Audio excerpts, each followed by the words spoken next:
En 2023, en France, des enfants dorment encore à la rue. Et les chiffres sont en augmentation.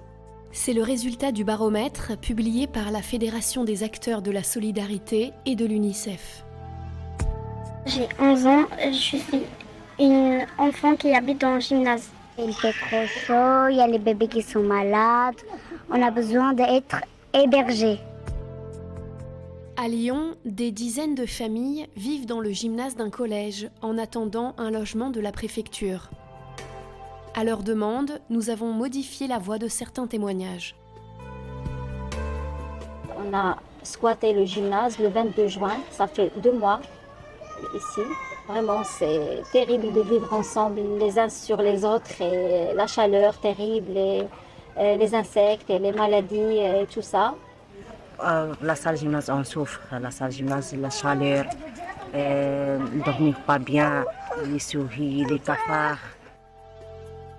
Cela fait des mois, parfois des années, que Maïssa, Lisa, Liana et Halem n'ont pas de logement.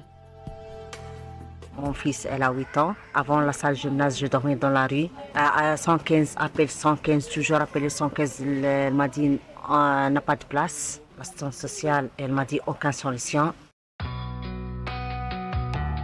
Vivre dans la rue, une situation très difficile pour les enfants scolarisés dans la ville.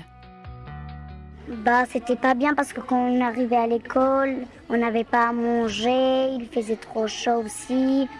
Quand il pleuvait, il y avait de l'eau qui rentrait sur les tentes et voilà. J'étais triste, voilà. Il y a des élèves qui ont honte de dire, même par exemple pour inviter leurs amis, ils ont honte, quoi. Et du coup, toi, t'en as parlé, par exemple, à l'école, tu as dit ta situation ou tu le caches? Je le cache. Tu le caches.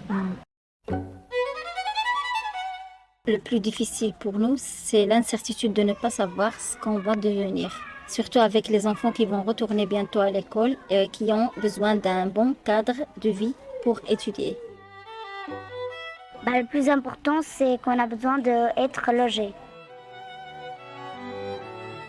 1990 enfants sont sans solution d'hébergement à la veille de la rentrée 2023, soit une augmentation de 20% par rapport à 2022.